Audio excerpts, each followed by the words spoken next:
તમારી વાત સાચી છે, પણ તેમાં અમારી આબરૂ નહીં. અમારે તો બંનેને વટ પાડવો છે. ઓહો મહારાજ, તમે તો બહુ લાંબી વાત કરી નાખી. તમારું ઘોડું લઈ જાઓ, હવે તો દુકાળ પડ્યો છે. મહારાજ, મારે તો 2 ઘર કરવા છે. જય શ્રી સ્વામિનારાયણ.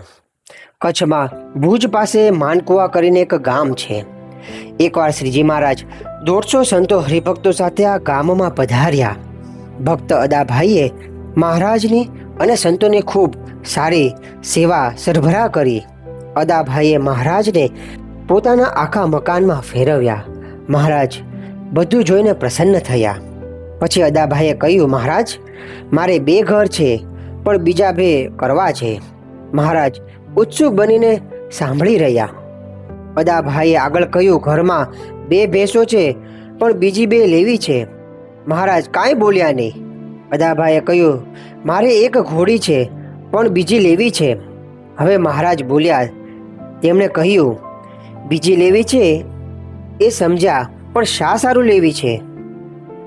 અદાભાઈએ કહ્યું, અમે બાપ દીકરો બહાર ગામ જઈએ ત્યારે એક જ જણ ઘોડીએ બેસે ને બીજાએ ચાલવું પડે છે.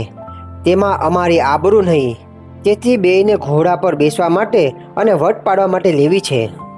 મહારાજે પૂછ્યું, તમે ઢોર સારું ખડ રાખો છો? પ્રાણીઓ માટે ખાવા માટેનું જે હોય તેને ખડ કહેવાય છે. તે શું તમે રાખો છો?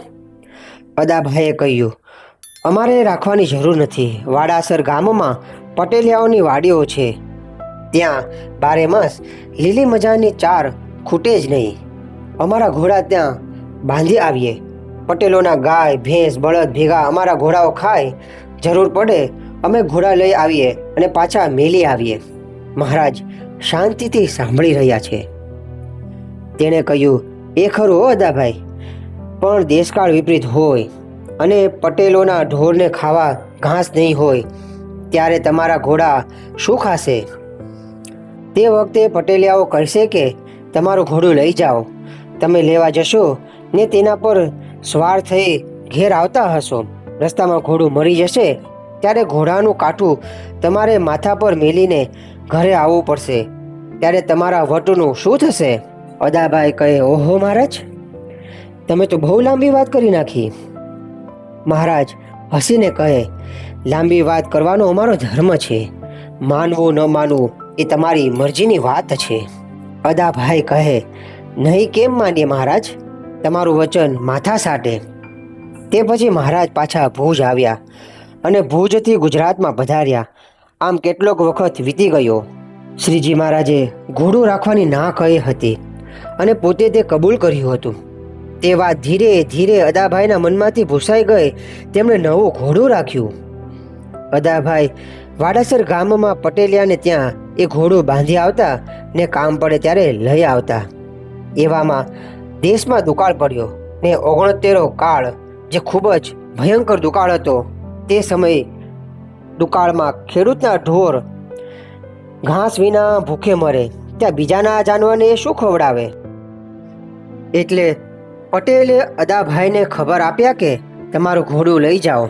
અદાભાઈ આવ્યા ને ભૂખથી દુબળા થઈ ગયેલા ઘોડા પર સવાર થઈ ઘરે આવવા નીકળ્યા.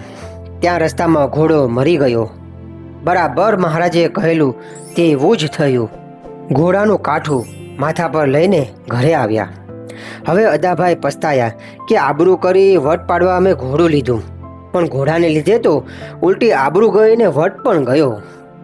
સંતના વચનમાં કેવી શ્રદ્ધા જોઈએ એની વાત કરતા એકવાર મહારાજે કહ્યું છે કે રામજીએ હનુમાનજીને કહ્યું કે સંજીવની લાવો ને તરત હનુમાનજી ઉપડ્યા. તેમ અમે કહીએ કે ગિરનાર પર્વત ઉપાડી લાવો અને ચાલી નીકળે અને એના મનમાં સંકલ્પ સુધા ન થાય કે આ કામ કેમ થશે, એ આજ્ઞા માની કહેવાય. એવા સંકલ્પ રહિત જણ શેર 1નો પથ્થરો ઉપાડી લાવે તો એણે ગિરનાર ઉપાડ્યું એવું માનીએ. જનાવરોને પાળવા બાબતમાં પણ શ્રીજી મહારાજે શિક્ષાપત્રીમાં સ્પષ્ટ આજ્ઞા કરી છે કે જેટલાનું સારી રીતે પોષણ કરી શકો એટલા જનાવરો પાળવા. શિક્ષાપત્રી શ્લોક નંબર 141-142માં મહારાજે કહ્યું છે, જેના ઘરમાં પશુ હોય તે ગૃહસ્થે પોતાની શક્તિ પ્રમાણે ચાર્ય પૂળાનો સંગ્રહ કરવો અને ગાય, બળદ, ભેંસ, ઘોડા વગેરે પશુઓ તૃણ, જળ વગેરે વડે સંભાળાય તો રાખવા ને ન સંભાળાય તો ન રાખવા. આવી રીતે શ્રીજી મહારાજે ભક્તોને ખૂબ જ વ્યવહાર સલાહ આપતા પોતાના ભક્તો વ્યવહારમાં નબળો પડે કે ઓછો ઉતરે એ મહારાજને મંજૂર ન હતું. માણસે દેખાદેખીથી કશું જ કરવું ન જોઈએ, ખોટી આબરૂ પાછળ ખેંચાવવું ન જોઈએ, બીજાની આગળ વટ પાડવા કે સારું દેખાડવા કશું જ ન કરવું જોઈએ. એ આ ચરિત્ર પરથી આપણને બોધ મળે છે અને મહારાજે શિક્ષાપત્રીમાં પણ લખ્યું છે. તેથી આ આજ્ઞા ખાસ કરીને પાળવી અને એને સંભાળી રાખવી. જય શ્રી સ્વામિનારાયણ.